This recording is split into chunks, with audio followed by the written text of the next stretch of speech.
राष्ट्रीय और अंतर्राष्ट्रीय घटनाक्रम है उन पर एक गहरी नजर डालेंगे। बिल्कुल, खास तौर पर यूपीएससी सिविल सेवा परीक्षा को ध्यान में रखते हुए। हाँ, क्योंकि ये समझना कि ये घटनाएं क्यों मायने रखती हैं, ये सिर्फ परीक्षा के लिए ही नहीं बल्कि एक इन्फॉर्म्ड नागरिक बनने के लिए भी बहुत जरूरी है। सही कहा। इस चर्चा से उम्मीद है घटनाओं की गहरी समझ मिलेगी, उनके आपस के कनेक्शंस पता चलेंगे और परीक्षा के लिहाज से क्या इंपॉर्टेंट पॉइंट्स हैं वो भी क्लियर होंगे। तो आज हम बात करेंगे नेशनल डेवलपमेंट्स यानी राष्ट्रीय विकास पर, इंटरनेशनल रिलेशंस यानी अंतर्राष्ट्रीय संबंधों पर और कुछ खास यूपीएससी एसेंशियल्स जो परीक्षा के लिए बहुत जरूरी तथ्य हैं। चलिए, शुरुआत करने से पहले थोड़ा मोटिवेशन हो जाए, क्योंकि यूपीएससी परीक्षा वो सिर्फ रट्टा मारने का खेल तो है नहीं। बिल्कुल नहीं, ये आपकी समझ, आपकी एनालिसिस कैपेबिलिटी और नेशनल इंटरनेशनल मामलों की आपकी जानकारी का टेस्ट है। और इसमें करंट अफेयर्स वो तो जैसे दिल की धड़कन है। हाँ, मतलब ये सिर्फ एक सब्जेक्ट नहीं है बल्कि वो चश्मा है जिससे आप हिस्ट्री, ज्योग्राफी, पॉलिटी, इकोनॉमी जैसे विषयों को असल दुनिया में घटते हुए देखते हैं, समझते हैं। एग्जैक्टली, सिलेबस में साफ साफ लिखा है राष्ट्रीय और अंतर्राष्ट्रीय महत्व की सामयिक घटनाएं।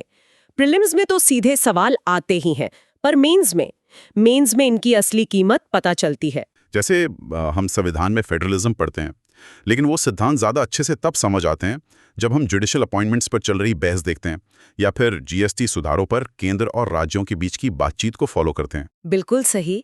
और करंट अफेयर्स आपकी क्रिटिकल थिंकिंग, आलोचनात्मक सोच और एनालिटिकल स्किल्स, विश्लेषणात्मक कौशल भी डेवलप करते हैं।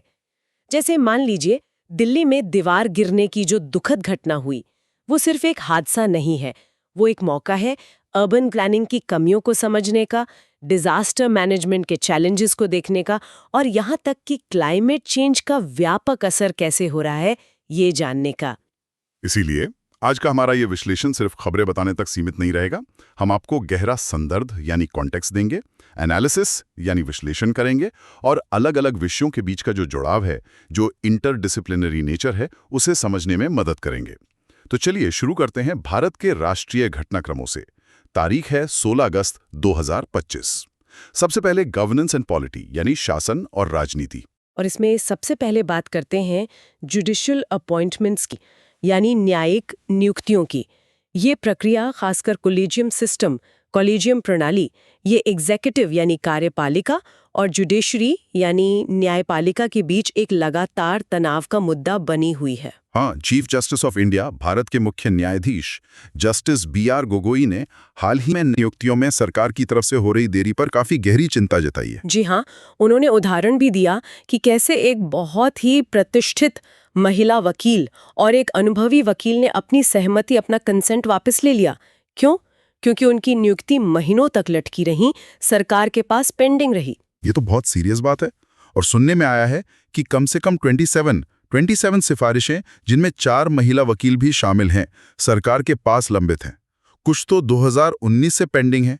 हाँ, और ये देरी सिर्फ एक प्रोसीजरल डिले नहीं है, ये इंस्टीट्यूशनल ट्रस्ट मतलब संस्था पर जो भरोसा होता है उसे कमज़ोर करती है और हाई कोर्ट्स में जो मामलों का बैकलॉग है, जो पेंडेंसी है, उसको और बढ़ाती है।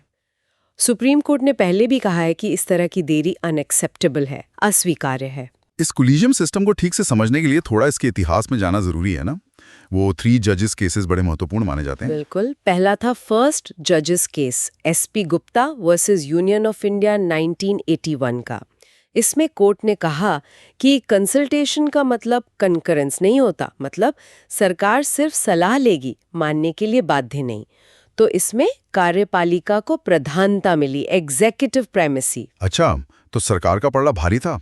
फिर क्या हुआ? फिर आया सेकंड जजेस केस 1993 में। इसने पहले वाले फैसले को पलट दिया। कोर्ट ने कहा कि कंसल्टेशन का मतलब कंकरेंस ही है, मतलब CJI की सलाह माननी होगी। यहीं से न्यायपालिका की प्रधानता, जुडिशियल सुप्रीमेसी स्थापित हुई और कोलिजियम सिस्टम की शुरुआत हुई। तब इसमें CJI और 2 सीनियर मोस्ट जज होते थे। ओके, तो 1993 में पलड़ा न्यायपालिका की तरफ झुक गया। और थर्ड जजेस केस आया 1998 में। इसमें सुप्रीम कोर्ट ने अपने ही एक सवाल पर राय दी। इसमें सुप्रीम कोर्ट के लिए कोलिजियम को और बड़ा किया गया, CJI प्लस 4 सीनियर मोस्ट जजेस, और हाईकोर्ट की नियुक्तियों के लिए भी प्रक्रिया तय की गई। तो ये दिखाता है कि कैसे जुडिशरी ने संविधान की व्याख्या करके, इंटरप्रिटेशन करके अपनी स्वतंत्रता, अपनी इंडिपेंडेंस को और नियुक्ति प्रक्रिया में अपनी भूमिका को मजबूत किया। हाँ, लेकिन इस सिस्टम के पक्ष और विपक्ष में दोनों तरह के तर्क दिए जाते हैं। पक्ष में तो यही कहा जाता है कि इससे जुडिशियल इंडिपेंडेंस यानी न्यायिक स्वतंत्रता बनी रहती है, सेपरेशन ऑफ पावर्स, शक्तियों का पृथक्करण का सिद्धांत मजबूत होता है और मेरिट बेस्ड सिलेक्शन, योग्यता आधारित चयन होता है। सही है। लेकिन विपक्ष में जो तर्क है वो भी काफी गंभीर है, जैसे lack of transparency and accountability, यानी पारदर्शिता और जवाबदेही की कमी। आरोप लगते हैं नेपोटिज्म के, जिसे मजाक में अंकल जज सिंड्रोम भी कहा जाता है। हाँ, ये सुना है। फिर लैक ऑफ डाइवर्सिटी, विविधता की कमी का मुद्दा है। महिलाओं, अल्पसंख्यकों का प्रतिनिधित्व बहुत कम है। आंकड़े देखें तो सुप्रीम कोर्ट में 33 में से केवल 4 महिला जज हैं और हाई कोर्ट्स में करीब 10.5% ही। नियुक्तियों में देरी तो है ही, और चयन का कोई निश्चित लिखा हुआ मानदंड, नो फिक्स्ड क्राइटेरिया नहीं है।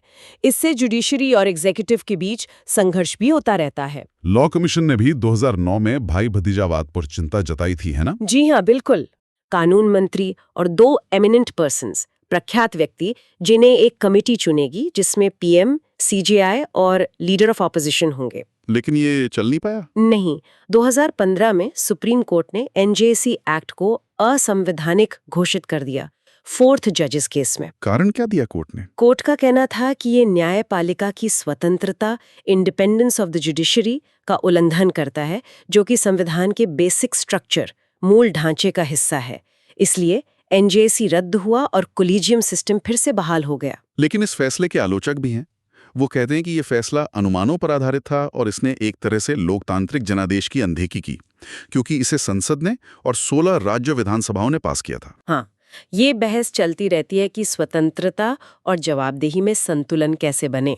एक और पेज है मेमोरेंडम ऑफ प्रोसीजर, एमओपी का। ये एमओपी क्या चीज है? एमओपी बेसिकली सरकार और न्यायपालिका के बीच नियुक्तियों को लेकर जो रूल्स और प्रोसीजर्स हैं, उनकी किताब है। ये बताता है कि सिफारिशें कैसे होंगी, प्रक्रिया क्या होगी, वगैरह। तो इसमें क्या दिक्कत है? दिक्कत यह है कि 2015 में एनजेएसी रद्द होने के बाद जो नया रिवाइज्ड एमओपी बनना था, वो आज तक पेंडिंग फाइनलाइजेशन है। मतलब उसे अंतिम रूप दिया ही नहीं गया है। ओह, तो फिर काम कैसे चल रहा है? पुराने एमओपी और कुछ आपसी समझ के आधार पर। लेकिन जो नया एमओपी ड्राफ्ट किया गया था, उस पर सरकार और न्यायपालिका में सहमति नहीं बन पाई है। सबसे बड़ी प्रॉब्लम यह है कि इसमें सरकार के लिए सिफारिशों पर एक्शन लेने की कोई तय सीमा, कोई बाइंडिंग टाइमलाइन नहीं है। मतलब सरकार चाहे तो फाइलों को अनिश्चित काल तक रोक सकती है? थ्योरेटिकली हाँ। इससे सरकार को एक तरह का अनअकाउंटेबल वीटो मिल जाता है। बिना कोई कारण बताए वो नियुक्ति को रोक सकती है। इसी वजह से इतनी देरी हो रही है, जिस पर सीजेआई ने चिंता जताई है। तो ये एमओपी का फाइनल न होना भी एक बड़ा मुद्दा है। चलिए अब शासन के एक और अहम पहलू पर आते हैं, प्रमुख सरकारी नीतियां और पहल। इसमें जीएसटी रिफॉर्म्स, जीएसटी सुधार की काफी चर्चा है। हाँ, स्वतंत्रता दिवस के मौके पर प्रधानमंत्री मोदी ने नेक्स्ट जनरेशन जीएसटी रिफॉर्म्स की घोषणा की है। उन्होंने कहा कि इसे दिवाली तक लागू करने का लक्ष्य है और ये राष्ट्र के लिए एक बड़ा तोहफा होगा। नेक्स्ट जनरेशन रिफॉर्म्स, इसमें क्या खास है? सबसे बड़ी बात जो सामने आ रही है वो है मौजूदा 4 टियर स्ट्रक्चर 5%, 12%, 18%, 28% को बदलकर मुख्य रूप से 2 स्लैब 5% और 18% में लाने का प्रस्ताव। ओह, ये तो बड़ा बदलाव है। मतलब 4 की जगह सिर्फ 2 मुख्य रेट्स। हाँ, मोटे तौर पर यही प्लान है।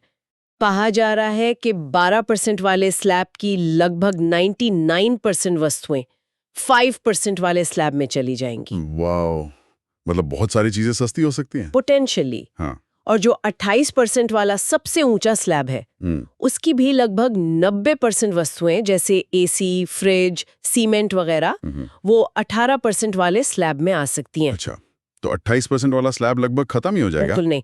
अनाज, तेल, चीनी जैसी जो आवश्यक वस्तुएं हैं वो या तो 0% पर रहेंगी या 5% वाले निचले स्लैब में। रत्न, सोना वगैरह पर शायद मौजूदा रेट ही लागू रहे, लेकिन एक नई 40% की सिन रेट या डीमेरिट रेट प्रस्तावित है।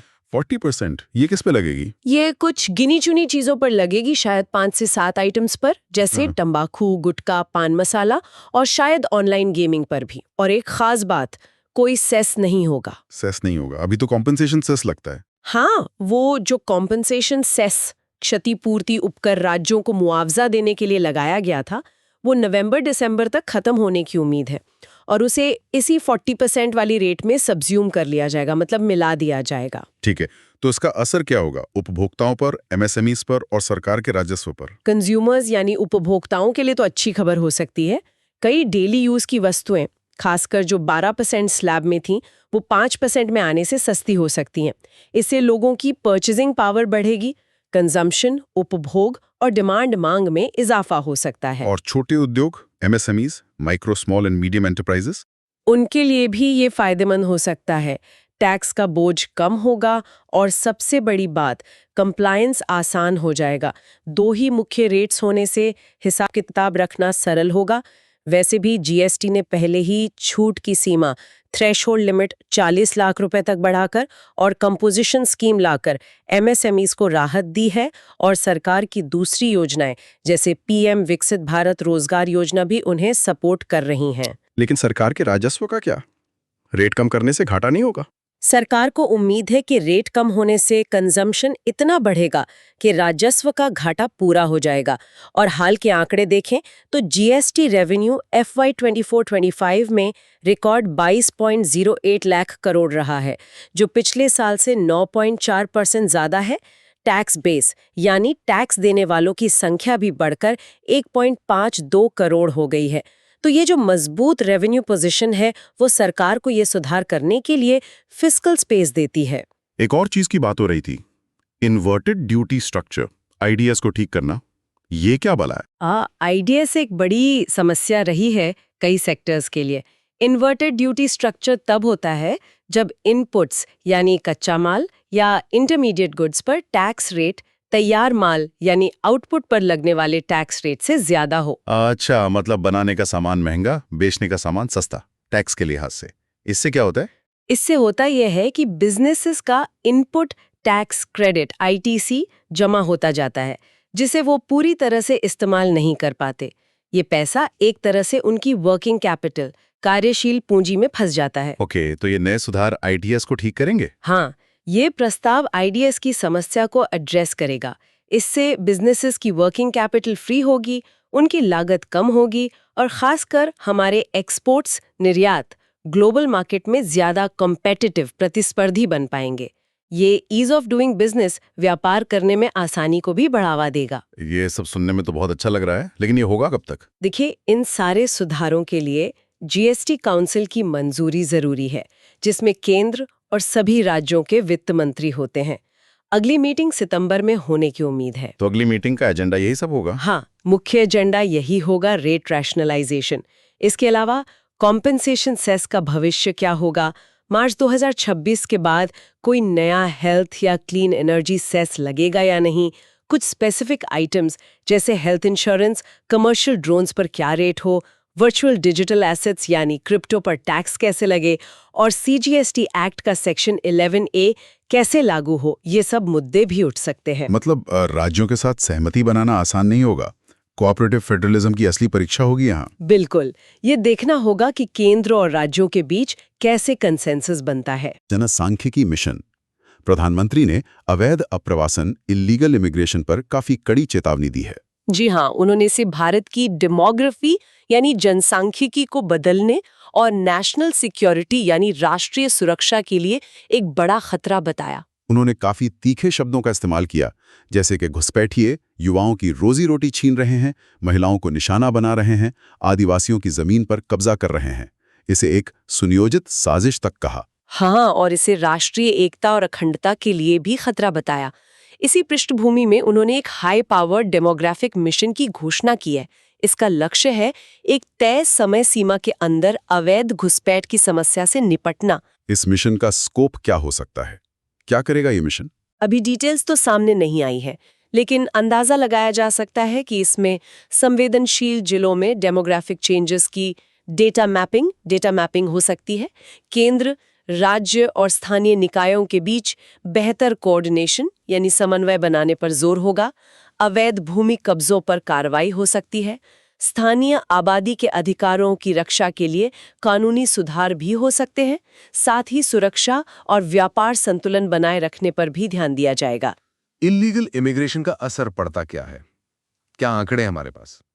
देखिए, सटीक आंकड़े मिलना मुश्किल है, लेकिन अनुमान है कि बांग्लादेशी अप्रवासी सबसे बड़ा समूह है, शायद 12 से 20 मिलियन के बीच।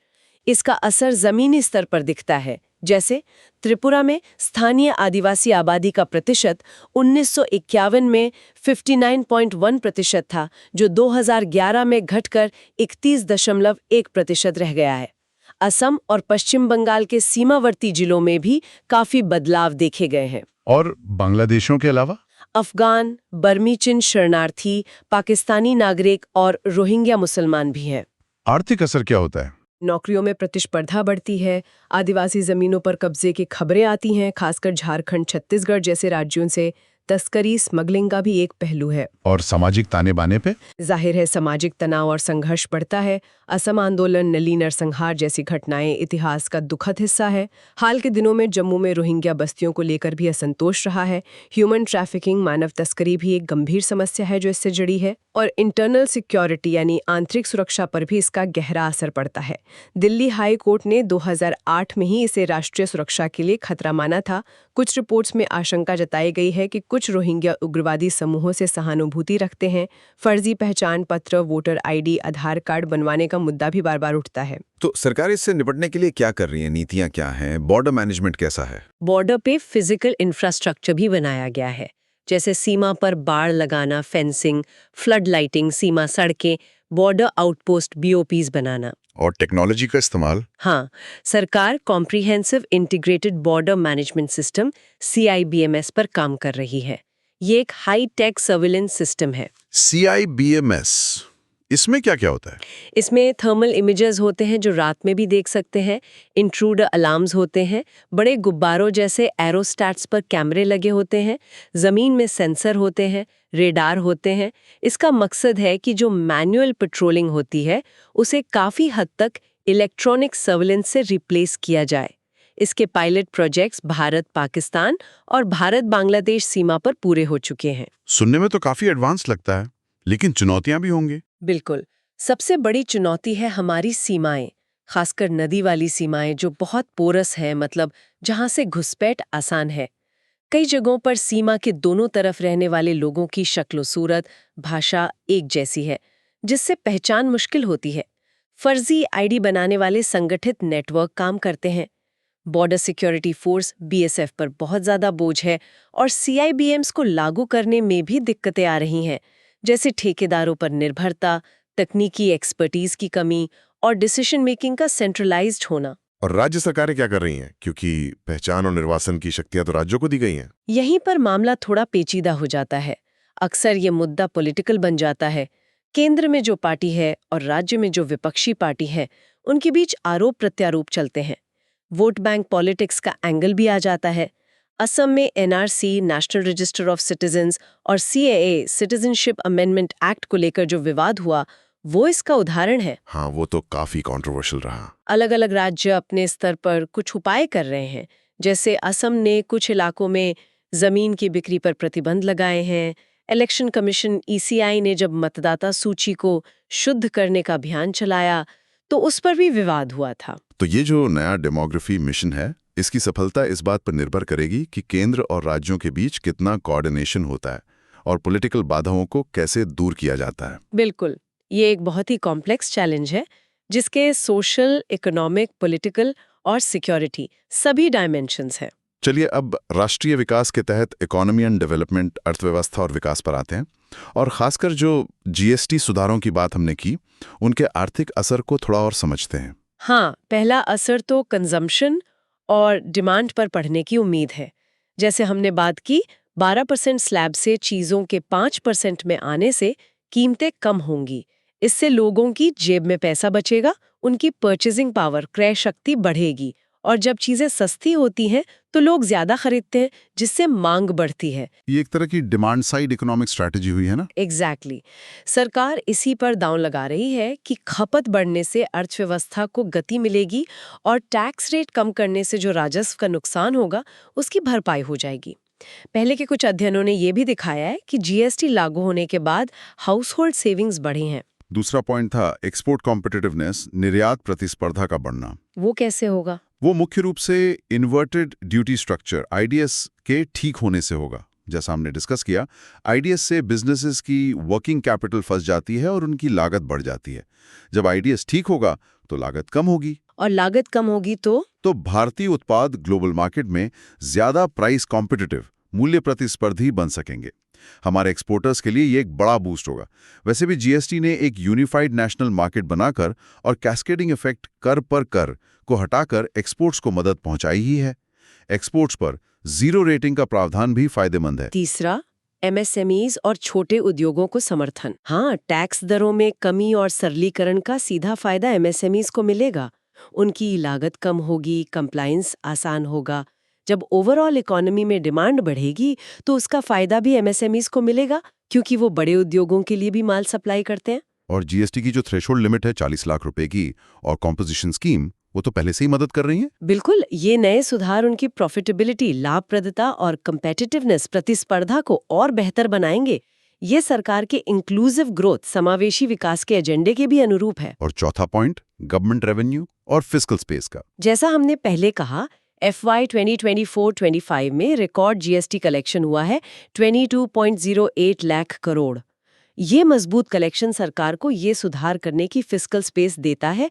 मतलब सरकार के पास थोड़ी गुंजाइश है कि वो रेट्स कम करने का रिस्क ले सके। और कॉम्पनसेशन सेस की समाप्ति से ये गुंजाइश और बढ़ेगी। हाँ, क्योंकि सेस का पैसा राज्यों को देना पड़ता था। जब वो खत्म होगा तो वो राशि भी सरकार के पास उपलब्ध होगी। हालांकि उसे 40% साइंड रेट में मिलाने की बात है। कुल मिलाकर ये एक स्थिर इनडायरेक्ट टैक्स रिजीम, अप्रत्यक्ष कर व्यवस्था का संकेत है जो जरूरत के हिसाब से दरों को एडजस्ट करने में सक्षम है। अब आते हैं एक बहुत ही जरूरी मुद्दे पर, environment, disaster management and climate change, पर्यावरण, आपदा प्रबंधन और जलवायु परिवर्तन।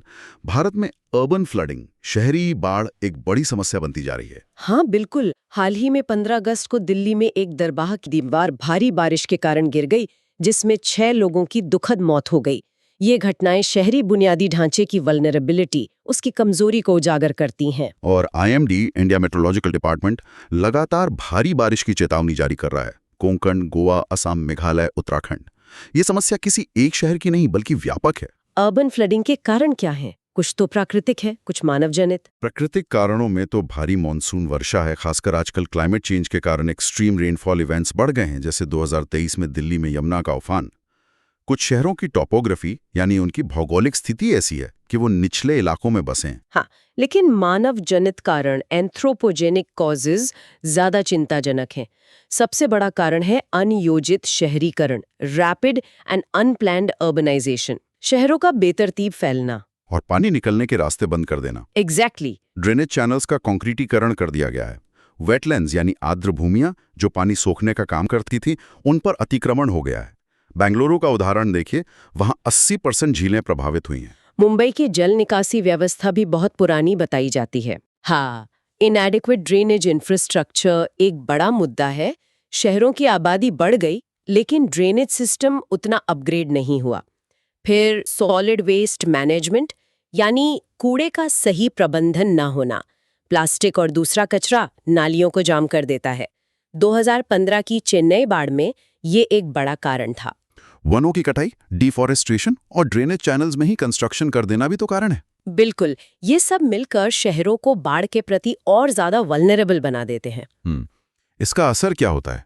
जाने जाती हैं, लोग घायल होते हैं, प्रॉपर्टी और इंफ्रास्ट्रक्चर का भारी नुकसान होता है, लोगों को अपना घर छोड़ना पड़ता है, डिस्प्लेसमेंट होता है, बिजली, पानी जैसी जरूरी सेवाएं ठप हो जाती हैं। और इसके अलावा स्वास्थ्य पर बुरा असर पड़ता है। वाटरबॉर्न डिजीजेस जैसे हैजा, टाइफाइड फैलते हैं। मच्छर जनित रोग जैसे मलेरिया, डेंगू बढ़ते हैं। पर्यावरण को नुकसान पहुंचता है। मिट्टी का कटाव होता है, पानी प्रदूषित होता है, बहुत पड़ता है। तो समाधान क्या है? मिटिगेशन स्ट्रैटेजीज क्या हो सकती हैं? सबसे पहला तो एक इफेक्टिव और साफ सुथरी ड्रेनेज सिस्टम चाहिए। नालों की नियमित सफाई बहुत जरूरी है। और कुछ नए कॉन्सेप्ट्स भी आ रहे हैं जैसे स्पंज सिटी। हाँ, स्पंज सिटी कॉन्सेप्ट काफी चर्चा में है। इसका आइडिया ये है कि शहर को इस तरह से डिजाइन किया जाए कि वो बारिश के पानी को ज्यादा से ज्यादा सोख सके, स्टोर कर सके और प्योरीफाई कर सके। चीन ने इसे अपनाया है, मुंबई भी इस पर विचार कर रहा है। इसमें होता क्या है? इसमें परमिएबल पेवमेंट्स यानी ऐसी सड़कें और फुटपाथ बनाए जाते हैं जिनसे पानी रिस कर नीचे जा सके। ग्रीन रूफ्स यानी छतों पर हरियाली लगाई जाती है। रेन गार्डन्स बनाए जाते हैं।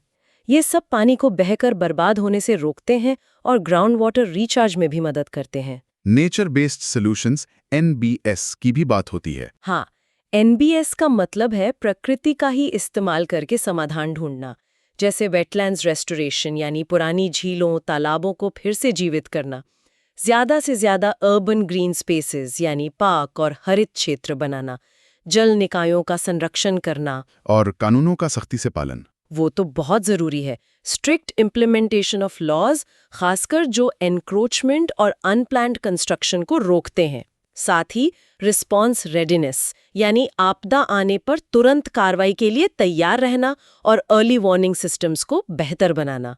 सिंगापुर का स्वान सिस्टम इसका अच्छा उदाहरण है। भारत में डिजास्टर मैनेजमेंट के लिए क्या व्यवस्था है? NDMA, SDMA जैसी संस्थाएं हैं। हाँ, भारत में डिजास्टर मैनेजमेंट एक्ट 2005 के तहत एक त्रिस्तरीय ढांचा है।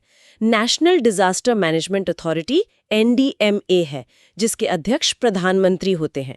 ये नेशनल लेवल पर नीतियां, योजनाएं और दिशा निर्देश बनाती है। NDMA ने अर्बन फ्लडिंग पर स्पेसिफिक गाइडलाइंस भी जारी की हैं। फिर राज्य स्तर पर? स्टेट डिजास्टर मैनेजमेंट अथॉरिटीज हैं, जिनके अध्यक्ष मुख्यमंत्री होते हैं। ये राज्य स्तर पर प्लानिंग और इम्प्लीमेंटेशन का काम देखती हैं। और जिला स्तर पर? District disaster management authorities DDMAs हैं, जिनके अध्यक्ष जिलाधिकारी DMDC होते हैं। ये जिला स्तर पर योजना और समन्वय का काम करती हैं। और लोकल बॉडीज, पंचायतें, नगर पालिकाएं? उनकी भूमिका बहुत अहम है। वो फर्स्ट रिस्पॉन्डर्स होते हैं। क्षमता निर्माण, राहत कार्य और अपनी खुद की आपदा प्रबंधन योजनाएं बनाना उनकी जिम्मेदारी है। ढांचा तो काफी मजबूत लगता है कागज पर। ढांचा है, लेकिन चुनौतियां हैं इम्प्लीमेंटेशन में। इम्प्लीमेंटेशन गैप्स हैं, अलग अलग एजेंसीज के बीच कोऑर्डिनेशन की कमी है और सबसे बड़ी बात लोकल लेवल पर कैपेसिटी बिल्डिंग यानी क्षमता निर्माण की जरूरत है। पंचायतों और नगर पालिकाओं को और सशक्त और साधन संपन्न बनाने की जरूरत है। अर्बन फ्लडिंग का एक बड़ा कारण क्लाइमेट चेंज और एक्सट्रीम वेदर इवेंट्स भी हैं। भारत में इसका क्या असर दिख रहा है? असर बहुत साफ दिख रहा है। वैज्ञानिक अध्ययन और हाल की आपदाएं दोनों ही भारत में चरम मौसम की घटनाओं की फ्रीक्वेंसी और इंटेंसिटी दोनों में बढ़ोतरी दिखा रहे हैं। रेनफॉल पैटर्न्स बदल रहे हैं। कम समय में बहुत ज्यादा बारिश हो जा रही है। उत्तराखंड इसका एक बड़ा उदाहरण है ना? पिछले दशक में वहां बाढ़ और भूस्खलन से काफी जाने गई हैं। हाँ, आंकड़े बताते हैं कि पिछले 10 सालों में उत्तराखंड में बाढ़ और भूस्खलन से 705 मौतें हुईं, जिनमें से 389 सिर्फ बाढ़ से थी। कुल मिलाकर शायद 4500 से ज्यादा मौतें हुई हैं। Journal of the geological society of India के एक अध्ययन में पाया गया कि पिछले 15 सालों में उत्तराखंड में क्लाउड बर्स्ट्स, बादल फटना और फ्लैश फ्लड्स, अचानक बाढ़ की घटनाओं में तेजी से वृद्धि हुई है। और कुछ खास इलाके ज्यादा प्रभावित हैं। हाँ, ये स्टडी कहती है कि मेन सेंट्रल थ्रस्ट जोन, जिसमें रुद्रप्रयाग और बागेश्वर जैसे इलाके आते हैं, वो हॉटस्पॉट बन गए हैं। Centre for science in environment का डेटा भी बताता है कि उत्तराखंड में इस साल 1 जून से 5 अगस्त 2025 के बीच 66 दिनों में से 43 दिन कोई न कोई चरम मौसम की घटना हुई। IIT गांधीनगर की एक स्टडी कहती है कि पूरे भारत में फ्लैश फ्लड्स बढ़ रही हैं, उन इलाकों में भी जहां पहले कम खतरा माना जाता था। हिमालयी क्षेत्र तो वैसे भी बहुत संवेदनशील माना जाता है। वहां फ्लैश फ्लड्स और लैंडस्लाइड्स का खतरा क्यों ज्यादा है? हिमालय अपनी जटिल भूभाग, स्टीप स्लोप्स और फ्रेजाइल इकोसिस्टम्स यानी नाजुक पारिस्थितिकी तंत्र के कारण खास तौर पर वल्नरेबल है। हाल ही में उत्तरकाशी के धरली गांव में जो बाढ़ आई, वो इसका ताजा उदाहरण है। इसके पीछे कारण क्या है? एक तो बढ़ता तापमान मॉनसून के पैटर्न को बदल रहा है। दूसरा, मानव जनित कारक बहुत अहम है। डिफॉरेस्टेशन यानी वनों की कटाई, अनप्लान्ड डेवलपमेंट यानी बिना सोचे समझे निर्माण कार्य, खासकर सड़कों और हाइड्रो इलेक्ट्रिक प्रोजेक्ट्स के लिए। ग्लेशियर पिघलने का भी रोल है। हाँ, एक्सेलरेटेड ग्लेशियर मेल्ट यानी ग्लेशियरों का तेजी से पिघलना एक बड़ा खतरा है। ग्लेशियोलॉजिस्ट चेतावनी दे रहे हैं कि 0 डिग्री आइसोथर्म, वो काल्पनिक रेखा जिसके ऊपर तापमान 0 से नीचे रहता है, वो ज्यादा ऊंचाई पर खिसक रही है। इसका क्या मतलब हुआ? इसका मतलब है कि ज्यादा ऊंचाई पर भी बारिश हो रही है बर्फ की जगह। इससे ग्लेशियर बर्स्ट्स, ग्लेशियर फटना और glacier lake outburst floods GLOFs का खतरा बढ़ जाता है। मतलब ग्लेशियरों के पिघलने से बनी झीलें अचानक फट सकती हैं और नीचे भारी तबाही मचा सकती हैं। हाइड्रो इलेक्ट्रिक कंपनियां भी पहाड़ों को कमजोर कर रही हैं। ये आरोप लगते रहे हैं कि उनके निर्माण कार्यों से पहाड़ों की स्थिरता प्रभावित होती है। वैज्ञानिक समुदाय तो लगातार चेतावनी दे रहा है। IPCC रिपोर्ट्स भी यही कहती हैं। हाँ, IPCC intergovernmental panel on climate change की रिपोर्ट्स साफ तौर पर कहती हैं कि जलवायु परिवर्तन मौसम की चरम सीमाओं को बदल रहा है। भारतीय अध्ययन जैसे IIT गांधीनगर वाला, वो भी फ्लैश फ्लड्स के बढ़ने की पुष्टि करते हैं। हिमालयन हाइड्रोलॉजी यानी हिमालय की नदियों का व्यवहार अब अप्रत्याशित हो गया है। पुराना हिस्टोरिकल डेटा अब उतना रिलायबल नहीं रहा। तो पॉलिसी इम्पेरेटिव्स क्या हैं? मतलब नीति के स्तर पर क्या करने की जरूरत है? सबसे पहले तो हमें क्लाइमेट रेजिलिएंट इंफ्रास्ट्रक्चर बनाना होगा। मतलब ऐसा निर्माण जो मौसम की मार झेल सके। हमारे डैम डिजाइन स्टैंडर्ड्स को अपडेट करने की जरूरत है। डिस्ट्रिक्ट लेवल पर अर्ली वार्निंग सिस्टम्स बनाने होंगे जो GLOFs और फ्लैश फ्लड्स की चेतावनी दे सकें। और विकास पर लगाम। अनचेक्ड डेवलपमेंट, खासकर संवेदनशील इलाकों में, उसे रोकना होगा। और सबसे जरूरी है वैज्ञानिकों और नीति निर्माताओं के बीच बेहतर तालमेल और सहयोग। अब रुख करते हैं साइंस एंड टेक्नोलॉजी की तरफ। आर्टिफिशियल इंटेलिजेंस AI आजकल हर तरफ है। हाँ। लेकिन इसके साथ नैतिकता और सुरक्षा के सवाल भी उठ रहे हैं। खासकर बच्चों की ऑनलाइन सुरक्षा को लेकर। हाँ, हाल ही में रॉयटर्स की एक इन्वेस्टिगेटिव रिपोर्ट आई है मेटा के AI चैटबॉट्स को लेकर। मेटा जो फेसबुक और इंस्टाग्राम की पेरेंट कंपनी है। क्या खुलासा हुआ है उसमें?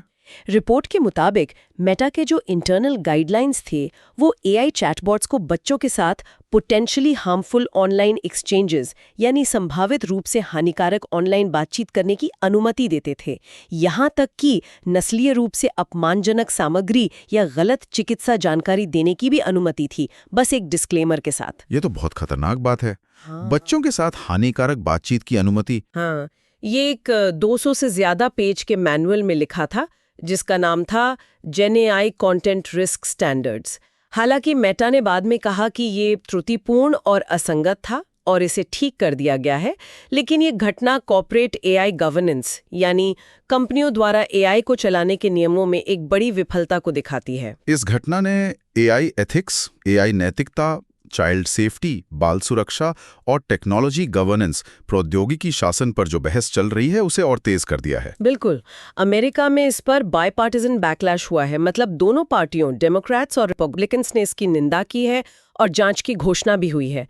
ये दिखाता है कि अगर AI के नियम सही नहीं है तो वो नैतिक रूप से अस्वीकार्य आउटपुट दे सकते हैं। मौजूदा कानून शायद जेनरेट AI के लिए काफी नहीं है।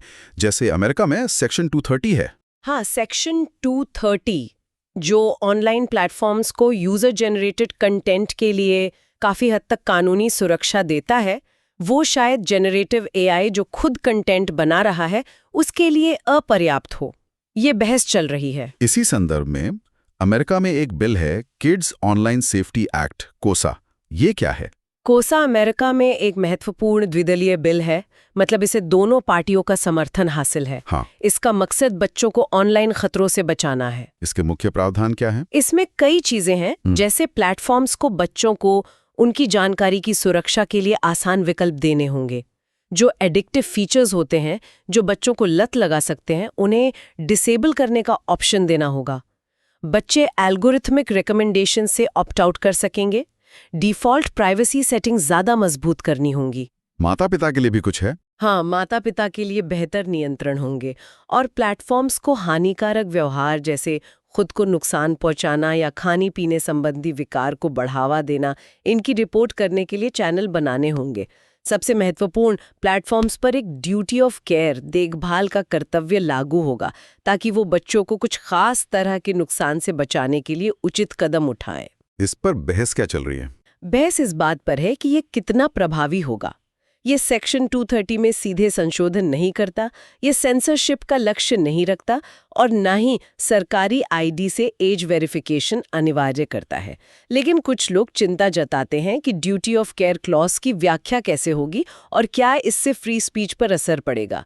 पर फिलहाल इसे बच्चों की सुरक्षा के लिए एक बड़ा कदम माना जा रहा है। भारत में एआई पॉलिसी और चाइल्ड ऑनलाइन सेफ्टी को लेकर क्या हो रहा है? क्या हमारे पास ऐसे नियम हैं? भारत भी इस दिशा में कदम उठा रहा है, मुख्य रूप से digital personal data protection act 2023 और उसके तहत जो नियम बन रहे हैं उनके जरिए। जीडीपी एक्ट तो पिछले साल आया था, उसके रूल्स का ड्राफ्ट आ गया है। हाँ, डीपीडीबी रूल्स 2025 का ड्राफ्ट पब्लिक कंसल्टेशन के लिए जारी किया गया है। इसमें बच्चों की ऑनलाइन सुरक्षा को लेकर कड़े प्रावधान हैं। जैसे कि सबसे महत्वपूर्ण है कि 18 साल से कम उम्र के बच्चों के पर्सनल डेटा को प्रोसेस करने के लिए वेरिफाइबल पेरेंटल कंसेंट यानी सत्यापन योग्य माता-पिता की सहमति अनिवार्य होगी। मतलब प्लेटफॉर्म को ये पक्का करना होगा कि सहमति वाकई बच्चे के माता-पिता ने दी है। और क्या है बच्चों के लिए? बच्चों की ट्रैकिंग और टारगेटेड एडवर्टाइजिंग प्रतिबंधित होगी। मतलब कंपनियां बच्चों के ऑनलाइन व्यवहार को ट्रैक करके उन्हें खास विज्ञापन नहीं दिखा पाएंगी। एआई और एल्गोरिथम्स को लेकर कुछ है? Algorithmic accountability? हाँ, जो बड़ी कंपनियां हैं जिन्हें सिग्निफिकेंट डेटा फिड्यूशरीज कहा गया है, उन्हें data protection impact assessments DPIAs करने होंगे। मतलब उन्हें ये आकलन करना होगा कि उनकी डेटा प्रोसेसिंग गतिविधियों का लोगों की प्राइवेसी पर क्या असर पड़ेगा। उन्हें अपने एल्गोरिदम्स का ऑडिट भी करवाना पड़ सकता है, ये सुनिश्चित करने के लिए कि वो बायस्ड या डिस्क्रिमिनेटरी तो नहीं है। ये सुनने में तो अच्छा है, लेकिन चुनौतियां भी होंगी। जैसे ये वेरिफाइबल पेरेंटल कंसेंट कैसे लागू होगा? बिल्कुल चुनौतियां हैं। वेरिफाइबल पेरेंटल कंसेंट को लागू करना आसान नहीं है। एज वेरिफिकेशन के लिए कहीं ज्यादा डेटा ना कलेक्ट कर लिया जाए, ये भी एक चिंता है। और भारत में डिवाइस शेयरिंग आम बात है। एक ही डिवाइस को घर के कई लोग इस्तेमाल करते हैं। ऐसे में बच्चे की पहचान और सहमति सुनिश्चित करना मुश्किल हो सकता है। क्या डीडीपी एक्ट के अलावा भी कोई रेगुलेटरी बॉडी है जो एआई और ऑनलाइन सेफ्टी देख रही है? हाँ, सेबी ने फाइनेंशियल सेक्टर में एआई के इस्तेमाल पर गाइडलाइंस जारी की हैं। सूचना और प्रसारण मंत्रालय भी OTT प्लेटफॉर्म्स पर कंटेंट को लेकर कार्रवाई करता रहता है। तो भारत का रुख प्रोएक्टिव है, लेकिन असली परीक्षा इम्प्लीमेंटेशन की होगी। चलिए अब अंतर्राष्ट्रीय संबंधियों इंटरनेशनल रिलेशंस का रुख करते हैं। वैश्विक भूराजनीति ग्लोबल जियोपॉलिटिक्स में एक बड़ी घटना हुई अलास्का में। अमेरिकी राष्ट्रपति ट्रंप और रूसी राष्ट्रपति पुतिन के बीच शिखर बैठक। हाँ, ये बैठक काफी अहम मानी जा रही है, खासकर यूक्रेन युद्ध के संदर्भ में। बैठक में मुख्य मुद्दे क्या रहे? क्या नतीजे निकले? सबसे बड़ा फोकस जाहिर है यूक्रेन वॉर पर था। ट्रंप ने इसे एक फील आउट मीटिंग कहा, मतलब एक दूसरे का मन टटोलने वाली बैठक। उनका कहना था कि वो युद्धविराम की संभावना तलाशना चाहते हैं। क्या कोई सहमति बनी युद्धविराम पर?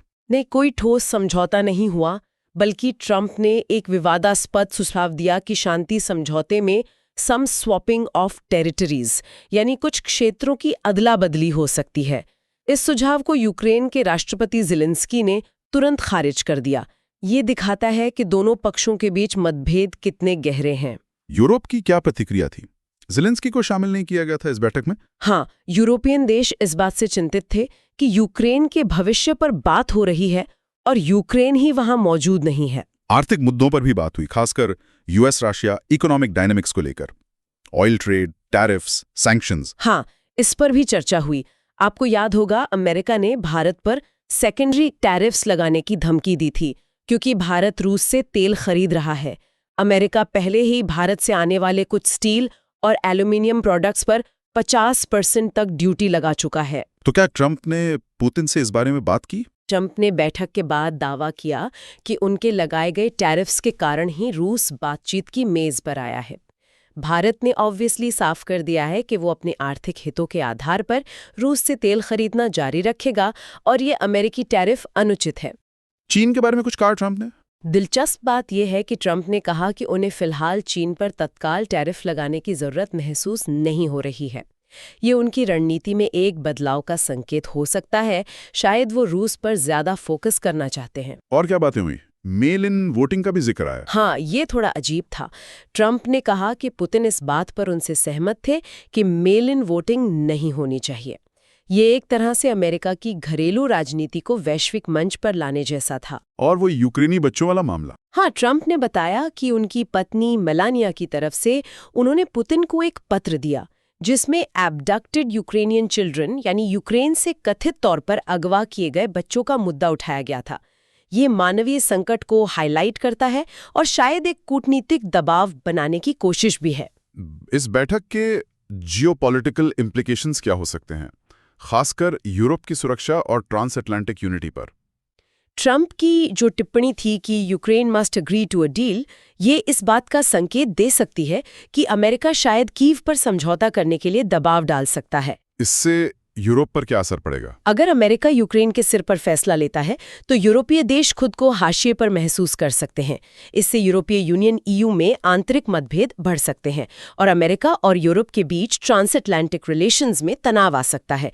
ट्रंप का नेटो के विकल्पों की तलाश करना भी यूरोपीय सुरक्षा ढांचे को कमजोर कर सकता है। क्या अमेरिका की रणनीति चीन और रूस की साझेदारी को कमजोर करने की है? ऐसा लगता है। ट्रंप ने साफ तौर पर कहा कि मॉस्को और बीजिंग नेचुरल कॉम्पिटिटर्स, स्वाभाविक प्रतिस्पर्धी हैं और पिछली अमेरिकी सरकारों की नीतियों ने उन्हें करीब ला दिया। तो अमेरिका चाहता है कि रूस और चीन के बीच दूरी बने। हाँ, ये अमेरिका की स्ट्रेटेजिक इंटेंट लगती है।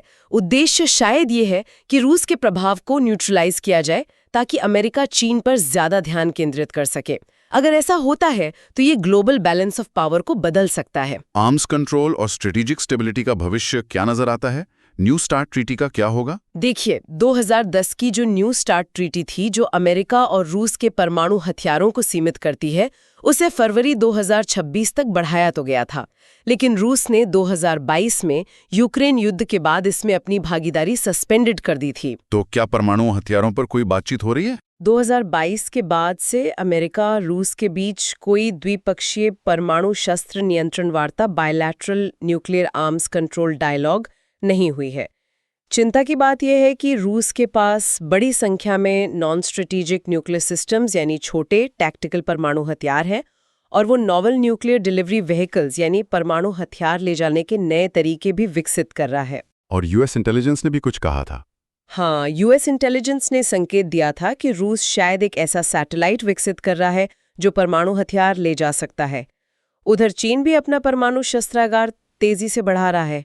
अमेरिका अब एक 2 न्यूक्लियर पीयर एनवायरनमेंट की बात कर रहा है, मतलब उसे अब 2 परमाणु शक्तियों रूस और चीन का सामना करना है। इन सब से स्ट्रेटेजिक इंस्टेबिलिटी का खतरा काफी बढ़ गया है। चलिए अब भारत की विदेश नीति, इंडियाज फॉरेन पॉलिसी पर आते हैं। भारत इस बदलती हुई मल्टीपोलर वर्ल्ड, बहुध्रुवीय दुनिया में अपना रास्ता कैसे बना रहा है? भारत की विदेश नीति का मूल सिद्धांत रहा है स्ट्रेटेजिक ऑटोनॉमी, मतलब अपने राष्ट्रीय हितों को साधना बिना किसी एक गुट या देश के साथ बंधे हुए। भारत अपने फैसले खुद लेना चाहता है। और भारत वैश्विक शक्तियों को बैलेंस करने की कोशिश भी कर रहा है। हाँ, बिल्कुल। एक तरफ भारत क्वाड जैसे मंच का हिस्सा है जिसमें अमेरिका, जापान, ऑस्ट्रेलिया हैं। दूसरी तरफ भारत ब्रिक्स जैसे मंचों का भी सक्रिय सदस्य है। ये दिखाता है कि भारत पश्चिमी और गैर पश्चिमी दोनों तरह के समूहों के साथ जुड़कर एक यूनिक ब्रिज, अनोखा पुल बनने की क्षमता रखता है। ये भारत की वैश्विक नेतृत्व की आकांक्षाओं और मल्टीपोलर वर्ल्ड के उसके विजन को दर्शाता है। लेकिन रूस के साथ जो भारत की special and privileged strategic partnership है, उस पर अमेरिका के टैरिफ्स का दबाव तो है ही, खासकर रूसी तेल खरीदने को लेकर। दबाव है, लेकिन भारत ने स्पष्ट कर दिया है कि वो अपने राष्ट्रीय हितों, खासकर नेशनल एनर्जी सिक्योरिटी, राष्ट्रीय ऊर्जा सुरक्षा को प्राथमिकता देगा। भारत ने अमेरिका के दबाव के बावजूद रूस से तेल आयात जारी रखा है और इसे काफी हद तक मैनेज भी किया है। रूस भारत के लिए क्यों महत्वपूर्ण है? रूस भारत के लिए एक महत्वपूर्ण रक्षा आपूर्तिकर्ता रहा है, एक अहम ऊर्जा स्रोत है और चीन के बढ़ते प्रभाव को देखते हुए एक महत्वपूर्ण जियोपॉलिटिकल हेज भी है। भारत की कूटनीति की ये सफलता है कि रूस से संबंध बनाए रखते हुए भी अमेरिका के साथ उसके रिश्तों पर कोई बहुत नकारात्मक असर नहीं पड़ा है। ये भारत के बढ़ते रणनीतिक महत्व को भी दिखाता है। अब आते हैं द्विपक्षीय संबंधों पर, खासकर Bharat Pakistan. Indus waters treaty यानी सिंधु जल संधि को लेकर काफी तनाव बढ़ा है। हाँ, IWT जो 1960 में हुई थी, वो भारत और पाकिस्तान के बीच सहयोग का एक दुर्लभ उदाहरण रही है। इसके तहत भारत को पूर्वी नदियों रावी, ब्यास, सतलुज का पूरा अधिकार मिला और पाकिस्तान को पश्चिमी नदियों सिंधु, झेलम, चिनाब का। हालांकि भारत को इन पर भी कुछ सीमित अधिकार जैसे बिजली बनाना मिले। लेकिन अप्रैल 2025 में भारत ने इस संधि के तहत सहयोग निलंबित कर दिया। जी हाँ, पहलगाम में हुए आतंकी हमले के बाद भारत ने सुरक्षा चिंताओं का हवाला देते हुए IWT के तहत होने वाली बैठकों और डेटा शेयरिंग को सस्पेंड कर दिया। इससे पहले भारत संधि में संशोधन, मॉडिफिकेशन की मांग भी कर चुका था, जिस पर पाकिस्तान सहमत नहीं था। पाकिस्तान की क्या प्रतिक्रिया थी? पाकिस्तान ने इसे एक वन साइडेड कार्रवाई बताया और इसके गंभीर परिणाम भुगतने की चेतावनी दी। उनका कहना है कि संधि को एक तरफा निलंबित नहीं किया जा सकता। क्या भारत नदियों का पानी रोक सकता है? भारत का कहना है कि पश्चिमी नदियों का पानी पूरी तरह से रोकना तकनीकी रूप से बहुत मुश्किल है, लेकिन अगर पानी के बहाव में छोटी रुकावटें भी डाली जाएं तो उससे पाकिस्तान को काफ़ी नुकसान पहुंच सकता है, क्योंकि पाकिस्तान अपनी खेती और पानी की ज़रूरतों के लिए इन नदियों पर बहुत ज़्यादा निर्भर है। क्या इसमें कोई अंतर्राष्ट्रीय मध्यस्थता हुई है? हाँ, पाकिस्तान इस मामले को permanent court of arbitration PCA में ले गया था। PCA ने कहा कि संधि को एक तरफा निलंबन नहीं किया जा सकता, लेकिन भारत PCA की जुरिस्डिक्शन पर ही सवाल उठाता रहा है। इस मामले में चीन का क्या एंगल है? चीन एक अपस्ट्रीम कंट्री है, खासकर ब्रह्मपुत्र नदी के मामले में। अगर भारत पाकिस्तान के साथ अपने अपस्ट्रीम पोजीशन का इस्तेमाल करता है तो ये चीन के लिए भी एक प्रेसिडेंट सेट कर सकता है कि वो भी भविष्य में भारत के साथ ऐसा कर सकता है। ये स्थिति को और जटिल बनाता है। सीमा पार आतंकवाद, क्रॉस बॉर्डर टेररिज्म तो भारत पाक संबंधों में हमेशा से एक बड़ा मुद्दा रहा है। IWT का निलंबन भी उसी से जुड़ा है। बिल्कुल। आतंकवाद दोनों देशों के बीच सामान्य संबंधों की बहाली में सबसे बड़ी बाधा है। IWT का निलंबन इसी का एक नतीजा है। मई 2025 में दोनों देशों के बीच 4 दिनों तक मिसाइल और ड्रोन हमले भी हुए थे, जिसे अमेरिकी हस्तक्षेप के बाद रोका गया था। हालांकि प्रधानमंत्री मोदी ने ऑपरेशन सिंदूर के दौरान किसी भी विदेशी मध्यस्थता से इनकार किया था। लेकिन तनाव के बीच भारत ने पाकिस्तान में आई बाढ़ के समय मानवीय सहायता भी भेजी है। हाँ, ये भारत की ह्यूमैनिटेरियन डिप्लोमेसी, मानवीय कूटनीति का एक उदाहरण है। पहले भी 2010 की बाढ़ के समय भारत ने पाकिस्तान को $25 मिलियन की सहायता दी थी। इस बार भी सहायता भेजी गई। पाकिस्तान ने इसे स्वीकार कर लिया। शुरुआत में कुछ हिचकिचाहट थी, जो दोनों देशों के बीच गहरे पॉलिटिकल मिसट्रस्ट को दिखाती है, लेकिन बाद में सहायता स्वीकार कर ली गई। ये दिखाता है कि कैसे सद्भावना के कार्य भी अक्सर जियोपॉलिटिकल लेंस से देखे जाते हैं। चलिए अब आते हैं हमारे खास सेक्शन UPSC एसेंशियल्स पर। इसमें हम कुछ prelims facts, mains practice question, quiz और फ्लैश कार्ड्स देखेंगे। हाँ, तो पहले कुछ प्रीलिम्स फैक्ट्स जो 16 अगस्त 2025 की घटनाओं से जुड़े हैं। मैं और आप बारी बारी से बताते हैं, आप शुरू करें। ठीक है। आज 16 अगस्त को पूर्व प्रधानमंत्री श्री अटल बिहारी वाजपेयी जी की 7वीं पुण्यतिथि है। आज जन्माष्टमी का उत्सव भी है और इस वजह से कई राज्यों में बैंकों में अवकाश है। IMD ने कोंकण, गोवा, असम, मेघालय और उत्तराखंड सहित कई क्षेत्रों के लिए भारी वर्षा की चेतावनी जारी की है। NHAI का फास्टैग एनुअल पास, जो 1 साल के लिए वैलिड है, वो कल यानी 15 अगस्त से देश भर के 1150 टोल प्लाजा पर लागू हो गया है। दिल्ली में भारी बारिश के कारण एक दरगाह की दीवार गिरने से 6 लोगों की दुखद मौत हो गई और 5 घायल हुए। अमेरिका के सियाटल शहर में प्रसिद्ध स्पेस नीडल पर पहली बार भारत का झंडा फहराया गया, आज 16 अगस्त को। और भारतीय मूल के अंतरिक्ष यात्री शुभांशु शुक्ला अमेरिका में स्वतंत्रता दिवस समारोह में शामिल हुए। उधर पाकिस्तान में खैबर पख्तूनख्वा प्रांत में बाढ़ से 300 से ज्यादा लोगों की मौत की खबर है। GST सुधारों में प्रस्तावित मुख्य दरें 5% और 18% हैं। साथ ही एक 40% सिन रेट का भी प्रस्ताव है।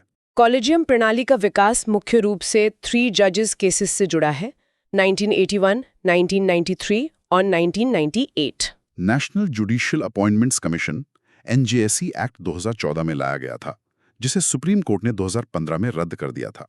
भारत के digital personal data protection DPDP rules 2025 के ड्राफ्ट में 18 साल से कम उम्र के बच्चों के डेटा प्रोसेसिंग के लिए वेरीफाइबल पेरेंटल कॉन्सेंट अनिवार्य किया गया है। अमेरिका में kids online safety act KOSA bill का उद्देश्य ऑनलाइन प्लेटफॉर्म पर नाबालिगों की सुरक्षा के लिए ड्यूटी ऑफ केयर लागू करना है। सीमा पार आतंकवाद पर कार्रवाई करें। अब एक मेंस प्रैक्टिस क्वेश्चन लेते हैं आज की चर्चा पर आधारित। प्रश्न है, न्यायिक नियुक्तियों, जीएसटी सुधारों और उच्च शक्ति जनसांख्यिकी मिशन में हालिया विकास शासन दक्षता को सामाजिक न्याय और राष्ट्रीय सुरक्षा के साथ संतुलित करने के भारत के चल रहे प्रयासों को दर्शाते हैं। संघवाद, पारदर्शिता और समावेशी विकास के सिद्धांतों के आलोक में इन विकासों का आलोचनात्मक विश्लेषण करें तथा प्रभावी कार्यान्वयन के लिए उपाय सुझाएं। ये तो काफी कॉम्प्रिहेंसिव सवाल है। इसका अप्रोच क्या होना चाहिए? संक्षेप में बताऊं तो इंट्रोडक्शन में इन तीनों डेवलपमेंट्स का जिक्र करते हुए बताएं कि ये कैसे गवर्नेंस, सोशल जस्टिस और नेशनल सिक्योरिटी के बैलेंस से जुड़े हैं। फिर बॉडी में पहले जुडिशियल अपॉइंटमेंट्स को लें। इसमें एफिशिएंसी वर्सेस इंडिपेंडेंस, ट्रांसपेरेंसी के मुद्दे, कार्यपालिका न्यायपालिका संघर्ष की बात करें। फिर फेडरलिज्म के एंगल से देखें और उपाय सुझाएं, जैसे एमओपी को फाइनलाइज करना, ट्रांसपेरेंसी बढ़ाना। दूसरा, जीएसटी रिफॉर्म्स को लें। बताएं कि ये कैसे एफिशिएंसी और इंक्लूसिव ग्रोथ को बढ़ा सकते हैं, इकोनॉमिक जस्टिस कैसे ला सकते हैं। फेडरलिज्म का एंगल, जीएसटी काउंसिल में राज्यों की भूमिका देखें। उपाय सुझाएं, जैसे आईडीएस को ठीक करना, एमएसएमईज को सपोर्ट जारी रखना। तीसरा, डेमोग्राफी मिशन, इसे नेशनल सिक्योरिटी और सोशल जस्टिस के नज़रिए से देखें। इंक्लूसिविटी का ध्यान रखने की ज़रूरत बताएं। फेडरलिज्म, केंद्र राज्य समन्वय और इम्प्लीमेंटेशन चैलेंजेस पर बात करें। उपाय सुझाएं, जैसे data driven policy, human rights का सम्मान। फिर इन तीनों के बीच के अंतर संबंध, इंटरकनेक्शंस और संतुलन साधने की चुनौती पर लिखें। आखिर में कंक्लूजन में समराइज करें कि कैसे इन क्षेत्रों में प्रभावी और संतुलित सुधार भारत के विकास के लिए जरूरी हैं। बहुत बढ़िया। अब एक छोटा सा क्विज हो जाए। 5 सवाल पूछूंगा, देखते हैं कितना याद रहा। तैयार हैं सब? बिल्कुल। पहला सवाल, 16 अगस्त 2025 को किस पूर्व प्रधानमंत्री की 7वीं पुण्यतिथि मनाई गई? ऑप्शंस हैं इंदिरा गांधी, बी राजीव गांधी, सी अटल बिहारी वाजपेयी, डी मनमोहन सिंह। इसका उत्तर है सी, अटल बिहारी वाजपेयी। सही जवाब। दूसरा सवाल, प्रस्तावित अगली पीढ़ी के जीएसटी सुधारों में मुख्य रूप से 2 कर दरें क्या हैं? ऑप्शंस ए 5% और 12%, बी 5% और 18%, सी 12% और 18%, डी 18% और 28%। इसका उत्तर है बी, 5% और 18%। बिल्कुल सही। तीसरा सवाल, इनमें से कौन सा मामला सीधे तौर पर कोलिजियम प्रणाली के विकास से जुड़ा नहीं है? Options A SP Gupta versus union of India 1981, B second जजेस case 1993, C Keshavananda Bharati versus state of Kerala, D third जजेस केस 1998। ये थोड़ा ट्रिकी है। उत्तर है सी, केशवानंद भारती बनाम केरल राज्य। ये बेसिक स्ट्रक्चर डॉक्ट्रिन से जुड़ा है, सीधे कॉलेजियम से नहीं। एक्सीलेंट। चौथा सवाल, कौन सा अमेरिकी कानून ऑनलाइन प्लेटफॉर्म पर नाबालिगों की सुरक्षा के संबंध में ड्यूटी ऑफ केयर लागू करना चाहता है? Options A section 230, B Kids online safety Act KOSA, C COPPA, D GDPR. इसका उत्तर है B, Kids online safety Act KOSA. एकदम सही। पांचवा और आखिरी सवाल, अप्रैल 2025 में निलंबन के बाद पाकिस्तान के साथ सिंधु जल संधि IWT के तहत सहयोग बहाली के लिए भारत की बताई गई शर्त क्या है? ऑप्शंस ए पाकिस्तान द्वारा बकाया जल शुल्क का भुगतान, बी संधि में संशोधन पर सहमति, सी पाकिस्तान द्वारा सीमा पार आतंकवाद को संबोधित करना, डी अंतर्राष्ट्रीय मध्यस्थता स्वीकार करना। इसका उत्तर है सी, पाकिस्तान द्वारा सीमा पार आतंकवाद को संबोधित करना। बहुत खूब, सारे जवाब सही। अब कुछ फ्लैश कार्ड्स देख लेते हैं क्विक रिवीजन के लिए। हाँ। मैं सवाल पूछती हूँ, आप जवाब सोचें। Flash card 1, inverted duty structure क्या है? जब कच्चे माल पर टैक्स तैयार माल से ज्यादा हो। फ्लैश कार्ड 2, सेकंड जजेस केस 1993 का महत्व। इसने कंसल्टेशन को कंकरेंस माना और कोलेजियम सिस्टम की नींव रखी। फ्लैश कार्ड 3, भारत के डेमोग्राफी मिशन का प्राथमिक उद्देश्य। अवैध अप्रवासन से निपटना। फ्लैश कार्ड 4, शहरी बाढ़ के 2 मानव जनित कारण। अनियोजित शहरीकरण, जल निकासी का अभाव, अतिक्रमण, वनों की कटाई, अपशिष्ट कुप्रबंधन, कोई भी 2। Flash card 5, sponge city concept क्या है? शहर को इस तरह डिजाइन करना कि वो बारिश का पानी सोख सके, स्टोर कर सके। फ्लैश कार्ड 6, न्यू स्टार्ट संधि में रूस की वर्तमान भागीदारी स्थिति। रूस ने भागीदारी निलंबित कर दी है, suspended participation. Flash card 7, Bharat की स्ट्रेटेजिक ऑटोनॉमी क्या है? बिना किसी गुट से बंधे स्वतंत्र रूप से अपने राष्ट्रीय हितों के अनुसार निर्णय लेना, मेमोरेंडम ऑफ प्रोसीजर मोप, और इसकी मुख्य चुनौती। यह न्यायिक नियुक्तियों की प्रक्रिया तय करता है। चुनौती यह है कि यह अभी तक अंतिम रूप नहीं ले पाया है, जिससे देरी होती है।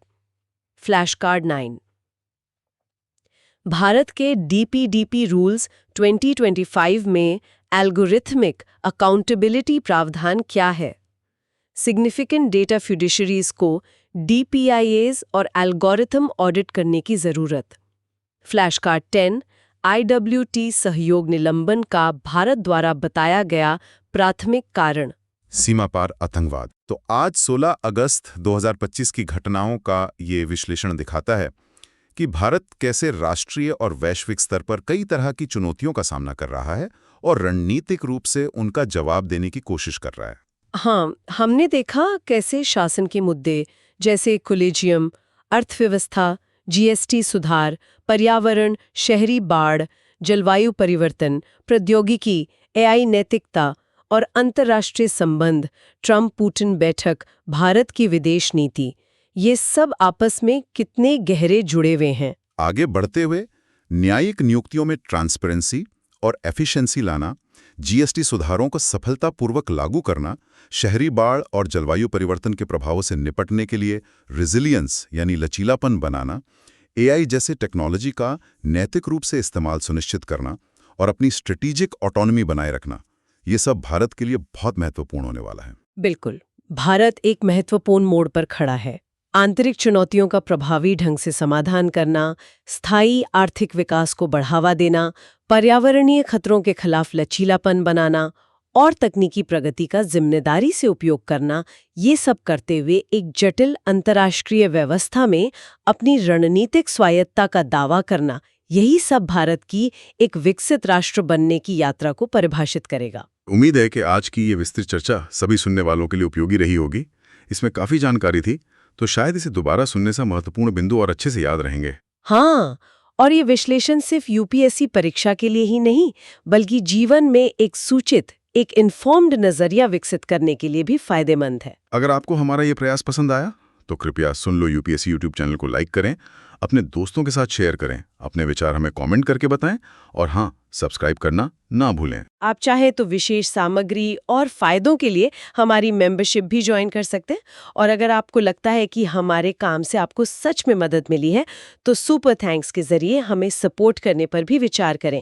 आपका छोटा सा सहयोग भी हमें इस चैनल को लंबे समय तक चलाने में बहुत मदद करेगा। अगले अंक में फिर मुलाकात होगी। धन्यवाद। धन्यवाद।